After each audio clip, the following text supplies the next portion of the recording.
Halo malam semua. Mohon maaf ya yang live tadi ada gangguan. Kita sambil nunggu Mbak Hana join. Mungkin ada yang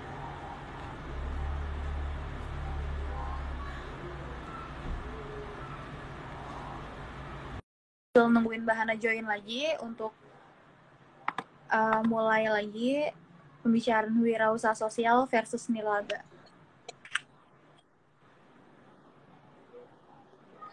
Hai Mbak Han. Oke, maaf ya Mbak tadi ada gangguan sinyal. Ya, Sekarang kita lanjutin lagi ya Mbak yang tadi ya. Ya. Alasan kenapa memulai wirausaha sosial. Ya, balik lagi sih sebenarnya melihat juga masalah waktu itu ya. Tadi sebenarnya sempat share dikit tentang kita melihat masalah apa yang ada di ibu-ibu, lalu kemudian pengalaman sebelumnya saya sendiri kan sempat di LSM. Jadi melihat bahwa dengan mendirikan kewirausahaan sosial, kita bisa secara aktif menjadi bagian dari perubahan gitu. Kenapa bilangnya bagian dari perubahan? Kalau untuk sosial ekonomi ya terutama, dengan kita aktif berbisnis, tentu dengan melihat prinsip-prinsip sosial, ya kita bisa memastikan bahwa perubahan itu bisa selalu berkelanjutan, tetap ada gitu seiring dengan perusahaannya berkembang, ya kemudian juga dampak sosialnya pun akan terus berkembang. Dan yang tadi sebenarnya yang pengen di-emphasize juga adalah bukan hanya soal passion ya, tentang bagaimana ingin menjadi bagian dari perubahan, tetapi dari kami bertiga sendiri gitu ketika memulai, kita juga melihat background kita atau skill apa sih yang kita miliki gitu, Tek. Jadi kalau misalnya sama-sama mulai usaha, pastikan gitu bahwa partnernya, teman sesama pendirinya itu ya juga melengkapi kita gitu, melengkapi baik dari skill, melengkapi juga dari passion, untuk menuju goal yang sama gitu. Itu sih. Dan kebetulan memang cukup beruntung juga, saya dengan dua partner yang lain, itu ada salah satu yang nonton, Ayu, itu kita memiliki skill yang saling melengkapi gitu, memiliki pengalaman kerja, memiliki pengalaman pendidikan juga yang saling melengkapi, dan nampaknya memang paling fit untuk model bisnis yang dipilih oleh Duanyam sendiri gitu, Teh.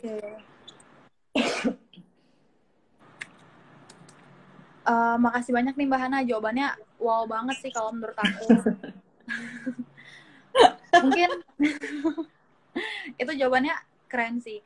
Nah, mungkin buat teman-teman yang udah join, kalau ada pertanyaan atau mau ada, itu bisa tulis di kolom komentar yang di bawah ya.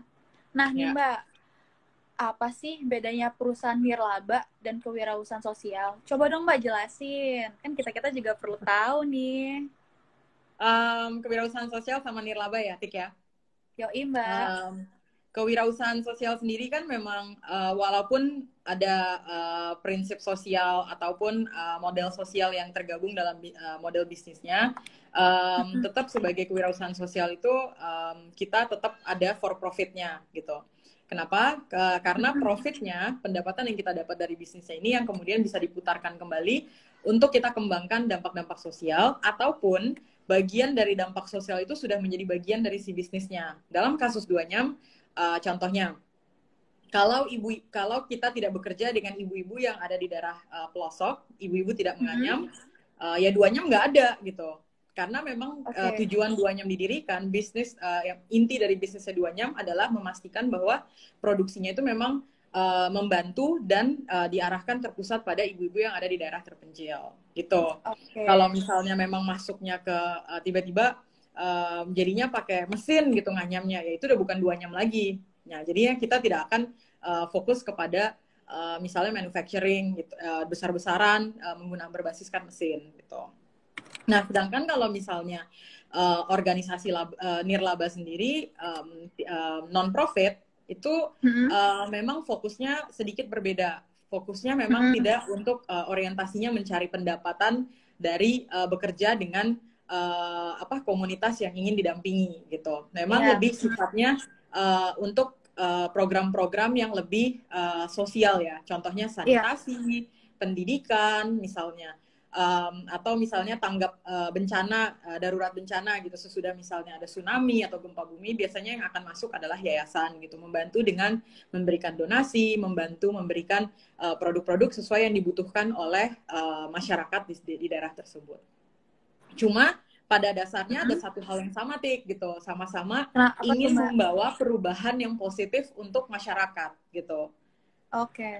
Bedanya cuma approach-nya, pendekatannya aja yang berbeda. Satu aktif berbisnis, yang satu dia tidak aktif berbisnis, tetapi lebih memberikan secara satu arah gitu. Dan apakah bisa berkolaborasi? Bisa banget. Kewirausahaan sosial justru malah di push dan didorong untuk bisa berkolaborasi dengan yayasan organisasi nirlaba gitu. Gitu, Tik, kira-kira, Tik. Oh ya Mbak, kayak Duanyam sendiri itu tuh termasuk kayak perusahaan profit atau non profit ya? Tadi kan Mbak Hana kan kayak ada ngejelasin profit dan non profitnya tuh ya. Ya. Duanyam sendiri kita for profit pastinya. Kita juga terdaftarnya kan sebagai PT, Tik, gitu. Nah, yang dilakukan oleh Duanyam sebenarnya lebih profitnya itu yang profitnya digunakan untuk pertumbuhan terhadap si perusahaannya sendiri, lalu kemudian juga ditanamkan kepada komunitas di mana Duanyam bekerja gitu. Jadi tidak membedakan antara oh ya nanti untung dulu baru ada CSR, enggak, tetapi memang keuntungan yang dimiliki itu sudah menjadi bagian dari operasional perusahaannya sendiri dan memang melibatkan masyarakat di daerah-daerah yang ya kalau dibandingkan di Jakarta ya cukup terpencil gitu. Oke, thank you banget nih Mbak, jawabannya Mbak Hana tuh wow banget. Oh ya nih Mbak, kenapa sih Mbak Duanyam itu memilih wirausaha sosial? Sebenarnya beberapa hal. Salah satu yang pertama adalah memang kita ingin kita melihat juga dari background pendirinya Ayu dan Melia sendiri, terutama Melia ya, memiliki background memang yang fokusnya ke arah bisnis gitu. Latar belakangnya dari keluarganya sendiri pun juga didirikan untuk mindsetnya memang lebih ke arah bisnis. Jadi kita melihat juga gitu. Bagaimana pendekatan yang dipilih itu berdasarkan dari tim yang tergabung gitu. Kalau memang passion saya sosial, ya mungkin pembagian tugas nanti di dalam Duanyamnya saya ngurusin ke komunitas, pengembangan kemitraan yang non komersial. Melia mungkin ke arah yang bisnis gitu. Jadi lagi-lagi tadi gitu, karena perbedaan latar belakang yang kita miliki, kita mencoba nih mengkombinasikan satu sama lain gitu. Jadi saling melengkapi perbedaan gitu ya? Benar, dan kebetulan memang backgroundnya sangat berbeda, tetapi punya tujuan niat yang sama gitu. Yang sama, satu tujuan. Ya. Gitu sih, Tik. Nah ini ada beberapa yang juga udah mulai nyapa ya, Tik ya? Iya. Kalau ngelihat tadi ada Pius Witin. Halo, ini kayaknya dari Lembata ya kayaknya ya? Wah, halo. Terus udah ada yang mulai nanya-nanya juga tuh, Tik. Oh iya nih Mbak, udah ada yang nanya. Ya mungkin kita bisa jawab dari pertanyaan teman-teman dulu kali ya Mbak ya. Boleh. Sama itu ada dari ini nih, DF mana lu? Dia nanya nih Mbak, apa sih bedanya CSR dan wirausaha sosial? Oke. Kalau misalnya CSR sendiri itu kan juga tergantung mau dilihat dari sudut pandang yang mana ya. CSR sendiri kayak bisa dilihat sebenarnya dari niat untuk mengimplementasikannya juga. CSR sendiri itu diatur kan dalam hukum gitu, bahwa perusahaan-perusahaan di sektor tertentu mereka memiliki kewajiban untuk mengalokasikan sebagian persentase dari pendapatan mereka untuk kegiatan yang berdampak sosial, terutama di daerah sekitar dia bekerja gitu. Jadi sedangkan kalau misalnya kewirausahaan sosial itu sebenarnya tidak ada unsur eksternal yang mengikat bahwa seorang tertentu itu harus menjalankan kewirausahaan sosial gitu dan mengkombinasikan dampak sosial ke dalam bisnis modelnya. Jadi dari prinsip penerapannya aja itu udah cukup berbeda gitu. CSR itu lumayan dipush dari eksternal, ada kepentingan luar yang kemudian mendorong untuk CSR diterapkan, tetapi kalau social enterprise atau kewirausahaan sosial itu lebih dari internal gitu yang mendorong keinginan para pendirinya, mungkin melihat, wah di sekeliling saya nih ada masalah yang bisa diselesaikan dengan pendekatan usaha gitu, perusahaan dengan for profit gitu. Nah itu kemudian dia mendirikan kewirausahaan sosial, tapi tidak ada hukum atau tidak ada tekanan dari eksternal yang mendorong orang untuk mendirikan sebuah kewirausahaan sosial. Lalu kemudian CSR sendiri sebenarnya juga tidak menjadi bagian dari core bisnis gitu. Jadi ada dan tidak ada CSR, sebenarnya bisnis itu akan terus berjalan. Gitu. Oh, berarti nah, nggak terlalu mempengaruhi perusahaan tersebut sendiri ya si CSR itu? Benar, gitu. Sedangkan kalau misalnya kewirausahaan sosial sendiri, ya dampak sosialnya itu yang menentukan bagaimana arah perusahaan itu akan dijalankan, gitu. Gitu sih. Oke. Thank you Mbak Hana. Tadi itu pertanyaan dari DF mana lu? Selanjutnya mungkin ada satu lagi nih Mbak yang nanya. Dari Rica 28. Halo Rica. Hai Rica. Pertanyaannya gini nih Mbak. Respon masyarakat dengan kedatangan duanya yang pertama kali ke Flores seperti apa ya? Apakah sempat ada penolakan? Coba Mbak, monggo dijelaskan. Waktu pertama kali datang, Oke, agak susah menjelaskannya karena pertama kali mulai sayanya udah tinggal di sana, jadi agak bingung untuk menjelaskan awalnya ditolak apa enggak. Cuma pas pertama kali memulai, mungkin banyak banget juga pengalaman lebih ke bukan ditolak, tetapi malah cukup dianggap unik kita gitu, karena mencoba untuk menghidupkan sebuah keterampilan, menghidupkan kembali gitu ke sebuah keterampilan yang sudah lama tidak mendapat perhatian secara khusus gitu, dan ini dilakukan oleh anak-anak muda gitu, dan termasuk waktu itu ada tim yang cukup senior si Arina gitu sampai ke sana, lalu kemudian kemana-mana itu bawa daun pucuk lontar, lalu kemudian ketemu dengan ibu-ibu, mengajak ibu-ibu, mama kalau bikin anyaman kualitasnya harus begini dan seterusnya gitu. Jadi pas pertama cukup dianggap aneh, kenapa sih skill yang sudah mulai sudah mulai mau punah ini kemudian dihidupkan kembali gitu oleh anak-anak muda gitu. Itu satu. Kemudian penolakan juga mungkin ya teman-teman duanyam terutama ya pasti sering banget mendengar pengalaman dari salah satu penganyam kita di mana suaminya tuh kemudian menolak istrinya menganyam karena menurut suaminya seorang perempuan itu tanda kutip tugasnya itu adalah mengurus rumah tangga gitu, cuci piring, ngepel, ngurus anak dan seterusnya. Dan menurut suaminya waktu itu di awal banget istrinya tuh tidak menjalankan tanda kutip kewajibannya tadi gitu, sampai gara-gara katanya menganyam, sehingga suaminya memang sempat beberapa kali itu kemudian mengancam, kalau saya lihat kamu menganyam lagi saya bakar itu anyaman gitu. Jadi dia kemudian akhirnya akhirnya dia memilih untuk menganyam di rumah tetangga. Kemudian perlahan-lahan dia berhasil mengumpulkan uang, dan kemudian akhirnya sekarang suaminya juga udah menerima dia untuk menganyam, dan bahkan suaminya membantu untuk mengumpulkan bahan baku gitu. Oke. Berarti banyak banget rintangan-rintangan ya Mbak yang lagi pas awalnya mendirikan duanyam ini. Ya, sebenarnya tantangannya tuh kalau dengan komunitas ya selama kita mau tinggal bersama dengan komunitas, memahami mereka gitu. Ibu-ibu penganyam tuh seperti apa sih jam kerjanya, apa sih prioritasnya ibu-ibu penganyam ini gitu. Kalau beneficiaries kita adalah ibu-ibu penganyam gitu. Kalau kita tidak memahami mereka, pola hidupnya, bagaimana mereka mengambil keputusan, apa sih faktor-faktor yang membuat mereka mengambil keputusan, kayaknya akan sulit sih kita untuk bisa mempunyai keberlanjutan kerjasama yang berkelanjutan gitu. Oke. Halo Rica, tadi itu jawaban dari Mbak Hana ya. Mbak, mungkin Tik, kita kayaknya sekarang ada yang nanya Tik, topik diulang karena ada beberapa yang baru bergabung. Topik live-nya apa Tik? Oke, topik live-nya itu wirausaha sosial versus nirlaba. Apa sih bedanya? Oke, aku tulis di sini ya. Thank you, Tik.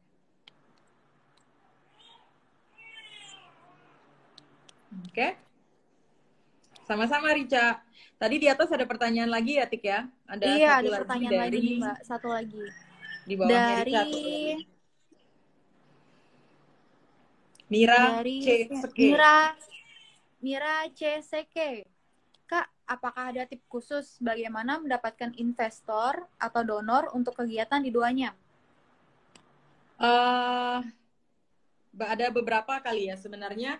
eh, Mungkin yang pertama adalah harus otentik gitu ya dengan apa yang dengan misi yang ingin kita bantu untuk selesaikan, atau dengan bagaimana pendekatan yang kita lakukan gitu. Kalau misalnya apa yang kita lakukan ini ternyata merupakan hasil mengcopy secara lurus tanpa melihat konteks lokal, itu kok kayaknya kita hanya akan tidak akan kelihatan berbeda gitu dibandingkan perusahaan sosial atau misalnya yayasan yang lainnya.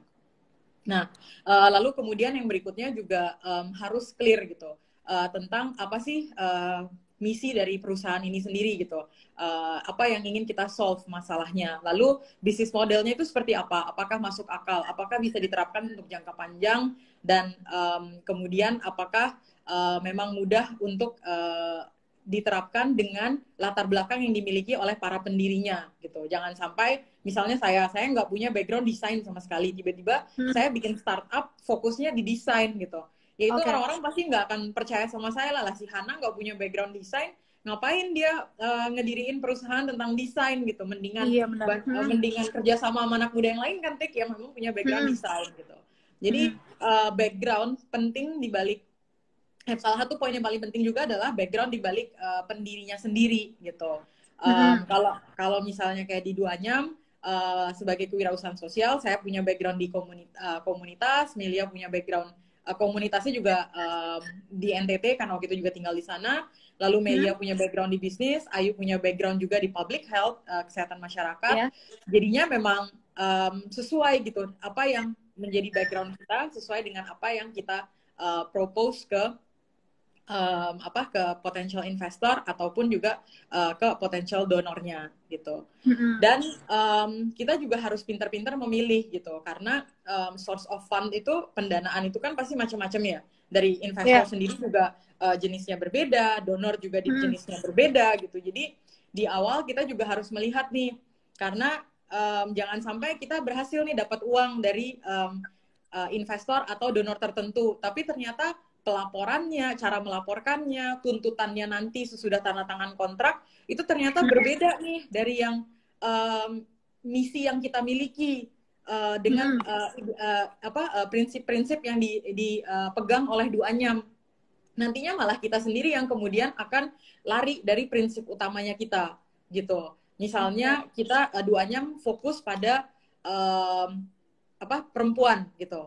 Nah, tapi kemudian kita kerjasama dengan organisasi yang kita lihat bahkan di level leadership-nya nggak ada perempuan.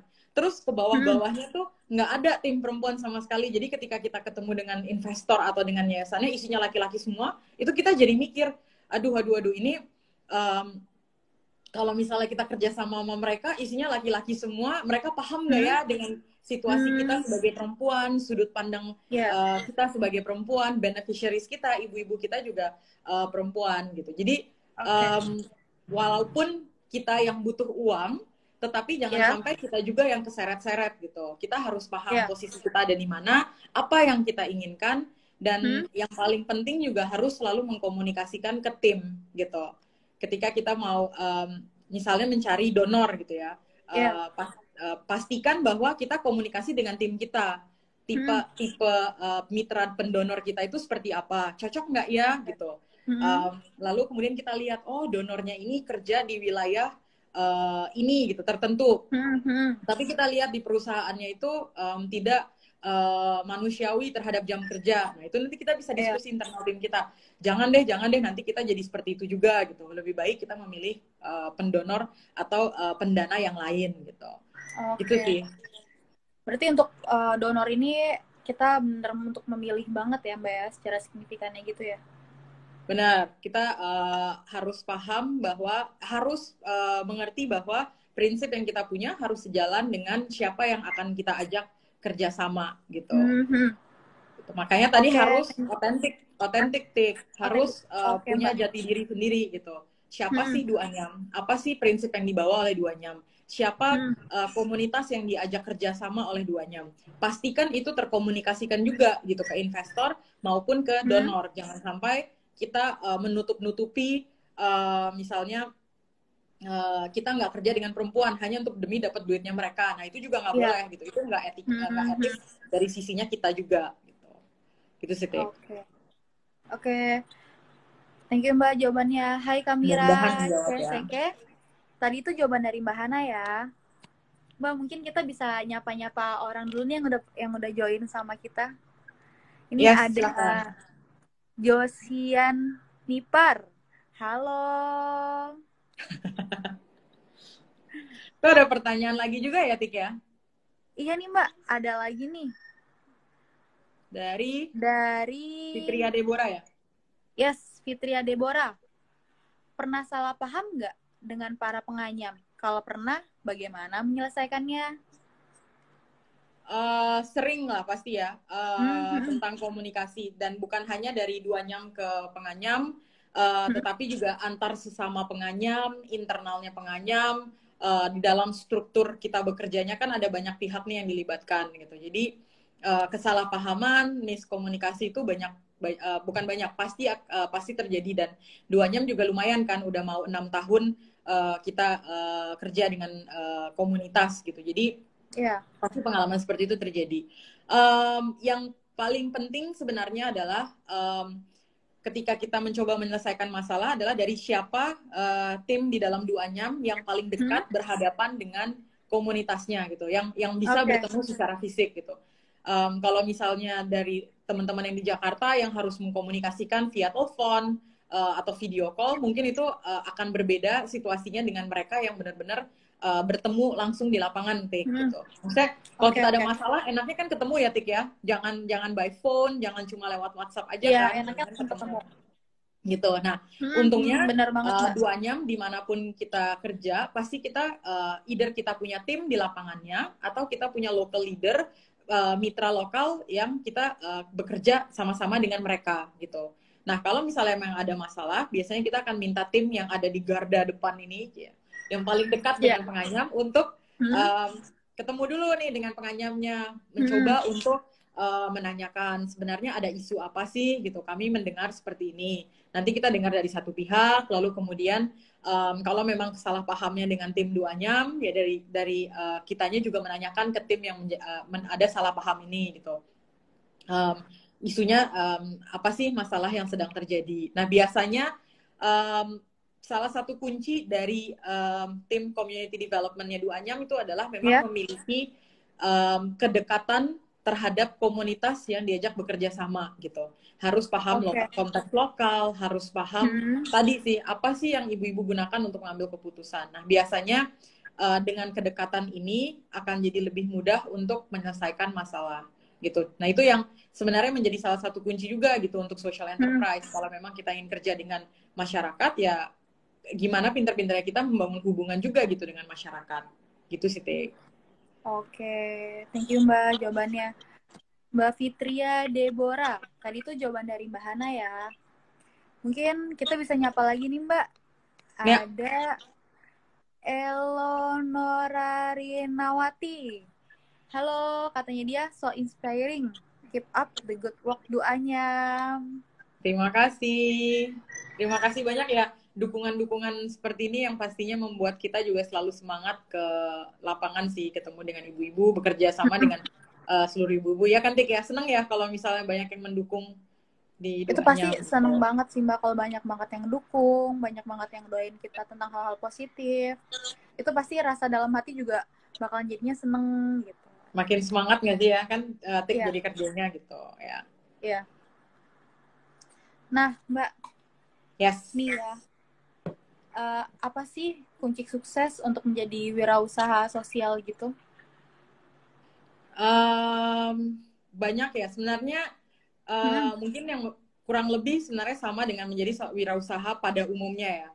iya. Bagaimana bertahan terhadap situasi seperti apapun gitu. Karena menjadi wirausaha itu kan nggak gampang ya, pasti akan ada naik turun, harus bisa menghadapi inconsistency gitu.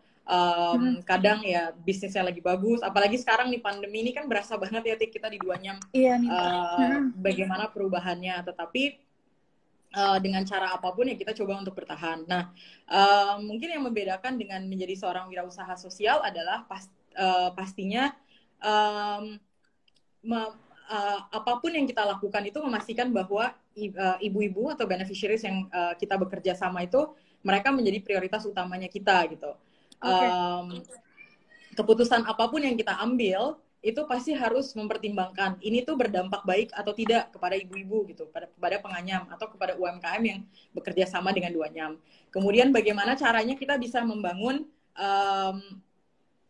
organisasi itu memang melibatkan juga nilai-nilai sosialnya sendiri gitu. Tidak hanya memikirkan misalnya oke, bisnis terus gitu. Nah, salah satu juga tips yang saya biasanya juga bilang ke teman-teman adalah saya Ayu dan Melia sebelum memutuskan untuk membuat 2Nyam, kami pernah bekerja dengan orang lain dulu gitu. Kami pernah bekerja di perusahaan lain. Jadi kami ketika menjadi leader, kami pernah ada di posisi tidak menjadi leader dan melihat dari orang lain, belajar dari orang lain, belajar struktur, belajar sistem gitu. Dan kemudian juga belajar untuk bagaimana menjadi rendah hati, bagaimana untuk menjadi leader yang baik terhadap tim, tidak menjadi leader yang tidak diinginkan oleh tim juga gitu. Jadi selalu berusaha untuk mencari pengalaman dulu sih sebelum kemudian memutuskan untuk membuat usaha sendiri gitu, supaya kita sendiri kan punya benchmark juga gitu terhadap organisasi seperti apa sih yang ingin kita bentuk, atau kayak ada pembandingnya lah gitu, apakah itu baik ataupun buruk gitu sih. Oke. Thank you Mbak jawabannya. Mungkin untuk teman-teman yang mau ngasih komentar bisa tinggal komen aja di kolom bawah ini. Oh ya nih Mbak, ada yang nanya lagi nih Mbak. Dari edi_due_woi.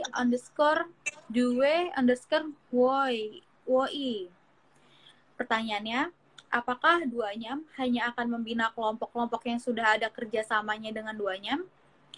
Bagaimana jika ada kelompok-kelompok baru, dan apakah potensi menganyam dan punya bahan baku anyaman yang cukup mau dibina? Ya, terima kasih Kak Edi. Ini sebenarnya dari Nagekeo, Tik, jauh-jauh loh. Dari halo, NTT, Kak. dari Kabupaten Nagekeo, dan mitra pemerintahnya 2Nyam, Tik, actually. Beliau di Dinas Pariwisatanya Kabupaten Nagekeo. Senang banget nih ada teman-teman dari pemerintah juga bisa nonton Instagram live-nya 2Nyam.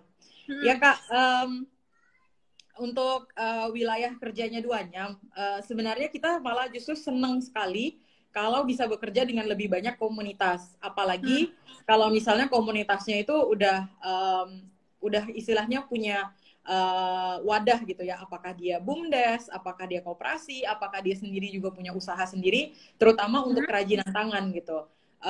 Seneng banget kalau memang bisa dikenalkan dengan 2Nyam. Sebenarnya bahkan kita punya ini ya Tik ya, pendaftaran kan ya, untuk kalau mau masuk ke dalam ekosistemnya 2Nyam, Tik ya. Iya benar, kita punya. Nanti mungkin Tika bisa share linknya.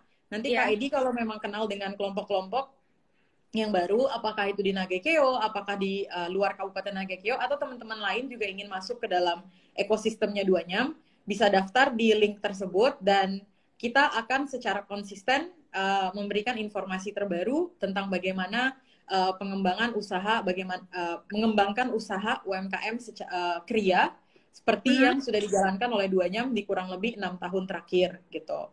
Karena buat 2Nyam, kalau misalnya kita juga tidak berkembang, membantu lebih banyak perempuan lagi di Indonesia, terutama untuk kerajinan tangan, yaitu sayang banget sih Tik ya, gitu. Kalau misalnya kerjanya juga cuma di situ-situ aja gitu, karena banyak banget sebenarnya orang-orang yang terutama perempuan yang pengen banget yang kerjasama dengan 2Nyam. Gitu Kak Edi. Jadi nanti daftar ya Kak Edi ya, teman-teman di Kabupaten Nagekeo. Gitu. Nih Mbak, ada pertanyaan lagi dari Kak Edi. Apakah 2Nyam punya tim bisa bantu bina, minimal brainstorming menganyam yang baik? Bahan dasar mana yang lebih baik bermutu, lontar, gebang, atau pandan? Oke. Em, Pasti bisa, Kak Edi, tim duanya membantu. Yang jelas, kalau membantunya belajar menganyam, saya dan Tika tidak bisa, karena kami berdua hanya bisa menganyam kata-kata.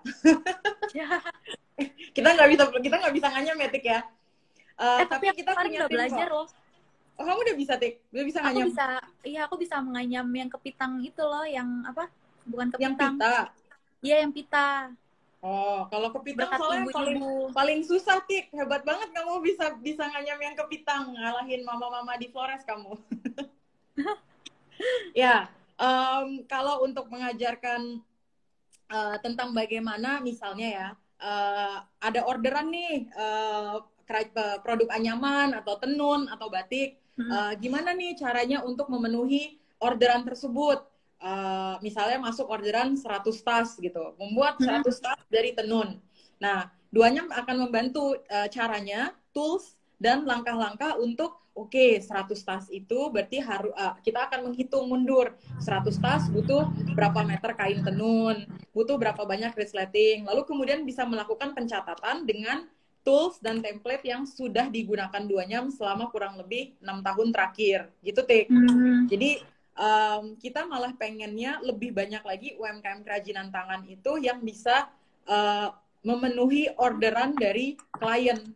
Karena sebenarnya klien-klien duanyam, pembelinya duanyam tuh banyak banget yang mulai nanya kan, punya produk lain gak nih selain anyaman lontar gitu, atau produk anyaman lontarnya bisa lebih banyak lagi nggak gitu. Nah, cara yang paling baik sebenarnya adalah memiliki sistem.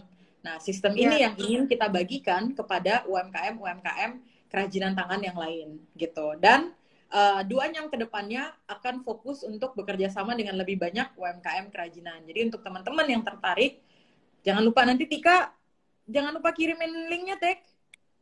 Oke, Tuh, sip Mbak. udah dimintain Bentar, sama Kak Edi tuh. sip kayak di ntar bentar lagi aku kirim ya linknya. Ntar langsung join Tuh. ya. Sip. Itu, Tek. Oke, thank you banget loh Mbak. Ini jawabannya. Nih Yes. Mbak, misal aku kan punya usaha. Usahanya tuh kayak konvensional gitu. Bagaimana sih Mbak cara ngubahnya tuh menjadi wirausaha sosial gitu? Kasih tips-tipsnya dong Mbak ke aku. Jadi biar aku bisa nerapin juga nih tips-tips dari Mbak Hana gitu. Ya, mungkin yang pertama harus dipahami bahwa kalau menjalankan kewirausahaan sosial itu mungkin akan butuh waktu yang sedikit lebih lama dibandingkan usaha-usaha lain untuk mendapatkan revenue-nya, pendapatannya gitu. Karena kenapa? Karena pastinya pendapatan yang kita dapatkan itu akan diprioritaskan untuk komunitas lebih dulu. Siapa yang menjadi penerima manfaat dari kewirausahaan sosial. Contohnya, misalnya Tika punya usaha jual beli baju gitu. Nah, tadinya mungkin Tika beli baju dari tempat lain, dari pabrik, belinya lebih murah, lalu nanti kemudian dijualkan dengan harga yang lebih mahal gitu. Nah, itu kan sebenarnya lebih cepat ya perputaran uangnya. Nah, kalau Tika mau berganti nih dari misalnya jual beli baju aja ke menjadi sebuah kewirausahaan sosial, Tika bisa beralih dengan desain bajunya bikin sendiri, lalu kemudian yang jahitin ibu-ibu yang membutuhkan pendapatan ekonomi lebih, Tik. Apakah kalau di Jakarta itu yang mereka yang tidak memiliki rumah permanen, atau misalnya ada program pemerintah gitu yang sudah mengumpulkan perempuan-perempuan atau ibu-ibu yang sudah bisa menjahit. Nah, kita tinggal kerjasama tuh. Jadi bukan hanya kita yang dapat untung, tetapi ibu-ibu ini juga mendapatkan pemasukan dari jual belinya Tika. Walaupun Tika harus ikhlas, pendapatannya mungkin akan sedikit tertunda lebih lama dibandingkan menjalankan usaha yang konvensional. Gitu, Dik. Oke. Berarti emang begitu ya Mbak ya, tips-tipsnya dari Mbak Hana buat menjadi wirausaha sosial. Benar, niatnya harus bulat sih, Tik, gitu. Nggak gampang, kayak kalau misalnya melihat di ceritanya Duanyam, atau melihat di Instagram Duanyam, Facebooknya Duanyam, mungkin terlihatnya, wah kayaknya menyenangkan, kayaknya semuanya baik-baik saja gitu. Sebenarnya kan struggle-nya, bagaimana perjuangan di belakangnya itu juga cukup banyak gitu. Kalau nggak ada Kalau tidak, nah ini satu kunci lagi nih. Apa Ketika tuh, Mbak? hiring tim, ketika mencari tim untuk mendukung Ya. social enterprise kita, juga pastikan harus Hmm. mencari tim yang memiliki niat dan prinsip yang kurang lebih sama seperti Duanyam gitu. Jadi kayak misalnya Tika gitu, walaupun memang backgroundnya tidak, walaupun memang Tika di Duanyam juga bukan langsung ketemu dengan ibu-ibu, tetapi Tika kan Ya. ketika mendaftarkan di Kediri keduanya menyampaikan gitu, saya senang kalau saya bisa bantu orang-orang lain gitu. Nah, nilai-nilai seperti ini tuh penting Tik gitu. Ada di Tika, ada di teman-teman Duanyam yang lain gitu. Walaupun ada yang backgroundnya IT, ada yang backgroundnya teknik, ada yang backgroundnya macam-macam gitu. Nah, kalau harus ada satu hal yang menyamakan itu semua, yaitu mengutamakan bagaimana kita ini bisa berguna untuk banyak orang gitu. Nah, jadinya ketika kita mendelegasikan tugas, kita mengembangkan strategi, kita tuh percaya pada tim satu sama lain. Saya percaya Tika itu ingin berbuat baik. Jadi apapun keputusan yang Tika ambil, itu pasti demi kebaikan ibu-ibu. Saya ngobrol dengan tim yang lain gitu. Kita mau ngomongin tentang bisnis, mau ngomongin tentang apapun di dalam Duanyam, tapi saya tahu, saya percaya bahwa tim saya itu memiliki tujuan membantu ibu-ibu gitu. Jadi nggak ada rasa percaya yang hilang gitu. Kita semua saling percaya bahwa kita duduk di meja ini demi ibu-ibu gitu. Gitu sih, Berarti itu penting banget. Kunci utamanya tuh kepercayaan kita ya, Mbak ya. Yes, gitu. Oke. Thank you ya, Mbak, jawabannya. Mungkin buat teman-teman yang mau bertanya, jadi bisa komen lagi di kolom bawahnya. Nah, aku sebelumnya mau nyapa Mas Edi lagi nih. Aku bingung manggilnya Mas Edi atau Kak Edi dong, masa Mas? Oh, kan Pak Edinya ada di Nagekeo. Panggilnya Kak Edi. Kalau di Nagekeo panggilnya Kak E. Oh, Kak E. Ya, panggil Kak Edi gitu. Oh, Kak Edi. Dia bilang gini nih, Mbak, salam kenal Mbak Tika. Salam kenal balik Pak Edi. Ya, mudah-mudahan Tika bisa ke Nagekeo ya, Tik. Amin, Mbak. Semoga ya, mudah-mudahan bisa Duanyam bisa bikin festival menganyam nih tahun depan di Nagekeo. Teman-teman yang nonton, kalau sesudah PSBB ditutup, kalau mau datang ke NTT, jangan hanya datang ke Labuan Bajo, datang ke Nagekeo. Bagus banget untuk jalan-jalan gitu. Makanya tim Duanyam seneng banget kita udah mulai bisa masuk ke Nagekeo. Nah, mau nyapa juga nih, ada yang baru nyapa. Ardi_Setiawan. Halo. Halo. Halo juga Kak Edi. Kak siapa? Kak Ardi. Ya. Nah, itu dari ada yang udah ini ya, udah nge-tag linknya untuk pendaftaran untuk teman-teman yang ingin belajar bagaimana Duanyam menggunakan sistemnya, mengembangkan usaha kita di kerajinan tangan selama ini, bagaimana mengkoneksikan supply chain yang panjang banget dari daerah terpencil bisa sampai ke Papua, ke NTT, Kalimantan Selatan. Nah, gabung di ekosistem Duanyam, dan itu akan secara eksklusif, Duanyam akan selalu berbagi tentang apa yang kita, sistem tadi yang sudah kita kembangkan, gitu. Kalau di Instagram Live gini kan nggak kebagi ya, Tik ya, toolsnya, sistemnya seperti apa. Sini kan lebih banyak ke cerita-cerita gitu. Nah, kalau benar-benar pingin belajar, nah itu harus daftar banget di link ekosistem Duanyamnya. Gitu, Tik. Langsung daftar ya yang pengen daftar. Ya, dan oh iya, Tik. Apa tuh, Jangan Mbak? lupa minggu depan kita minggu kewirausahaan sosial ya, Tik ya. Oh iya, benar banget tuh. Bakalan banyak banget live. Iya, bener banget. Buat teman-teman kalau yang mau join lagi dan ikut acara Instagram Live Duanyam, nanti jangan lupa pantengin terus Instagramnya Duanyam, lihat story-storynya juga. Di situ nanti kita bakalan sharing jadwal live IG kita, gitu. Yes. Ada beberapa ya, Tik ya, ada 3 atau 4 Instagram Live, dan akan dibawakan langsung oleh teman-teman, ada yang dari community develop.